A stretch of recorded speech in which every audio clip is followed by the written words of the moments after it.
by Andrew Crawshaw Arsenal Women hosted Birmingham in the quarter-final of the Continental Tyres Cup last night at a very cold Meadow Park. Joe Montemurro rotated his squad to a degree, with the club having 3 important games in a week. Our starting 11 was Sari van Veenendaal, McCabe, Jannni Arnth, Louise Quinn, Dominique Bloodworth Kim Little, Lia Walti, Danielle van de Donk Katerine Veje, club debut, Vivianne Miedema. Beth Mead A first start on the wing for Katerine Veje following her transfer in from Montpellier, partnering Vivianne Miedema and Beth Mead up front, and Kim Little starting her second consecutive match as she looks to build full match fitness following her return from the broken leg she got when scissor tackled from behind by Drew Spence in our 5-0 demolition of Chelsea earlier in the season. Birmingham are always a difficult team to play against. They are coached to get very tight to attacking players to try and disrupt the attacking team's flow. Frequently they seem to add a nudge or two to make the attacking player think more about their balance than their first touch of the ball. That tactic certainly worked for them last night, as our first touch was generally very poor. At times the referee allowed Birmingham too much leeway, as there were a number of occasions when our player ended up on the ground with the ball with Birmingham. In my opinion, fouls which should have been called and weren't.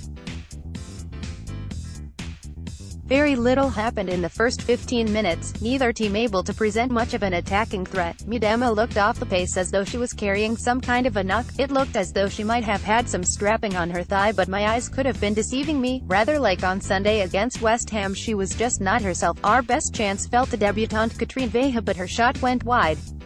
The first key moment of the game was in the 19th minute when Birmingham were awarded a penalty as Danielle van de Donk caught Louise Quinn in the penalty area. Aoife Mannion's shot was powerful and aimed for the left corner, but Sari was equal good and tipped it past the post for a corner. At 30 minutes we hadn't registered a shot on target.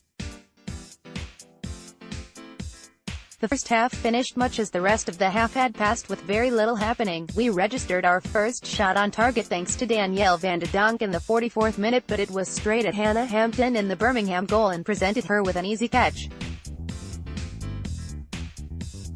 Joe must have read the riot act to the players at halftime, because we started the second half far more purposefully than we ended the first half. The early pressure failed to produce any clear-cut chances, as Birmingham always had players between us and their goal. At the same time they were failing to apply any pressure on our goal.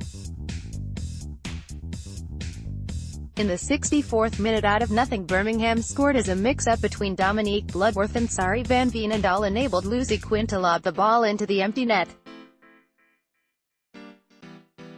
At this point we were huffing and puffing, but not looking likely to get a goal. We brought on Lisa Evans for the tiring Katerine Veje in the 66th minute and Leah Williamson for Dominique Bloodworth in the 78th minute, but it still looked like we were being knocked out. In the 84th minute though, Vivianne Miedema came to life and produced a fine lofted ball into the center of the Birmingham goal. Danielle van de Donk made no mistake with her header and we were level. Birmingham visibly sagged and suddenly we were on top and looking for a dramatic late winner. The fourth official indicated there would be 3 minutes of added time and we pressed again. A through ball found Miedema, who suddenly showed why she is one of the best strikers in women's football. She took the ball at pace, rounded the onrushing Hampton and calmly passed the ball into the empty Birmingham net, and we had completed our smash and grab. This was a game where with 6 minutes to go we were down and out. Miedema had virtually been a passenger all game, but then suddenly came to life. In the other quarter-finals, Championship team Man United beat West Ham by 3-0 and Chelsea overcame Reading by 4-0. Man City play Brighton in a 1900 kickoff on Thursday evening. Our next game is on Sunday when we play Chelsea at Birmingham in another 12:30 kickoff. The game is being televised in the UK by BT Sports and may well be more widely available.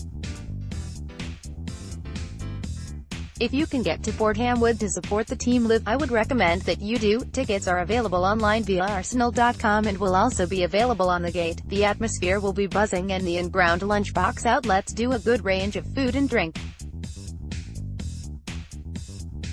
A win for Arsenal will almost guarantee European football next year, as we will have opened up an 8-point gap, plus a game in hand, with only 9 games to play. COYWG.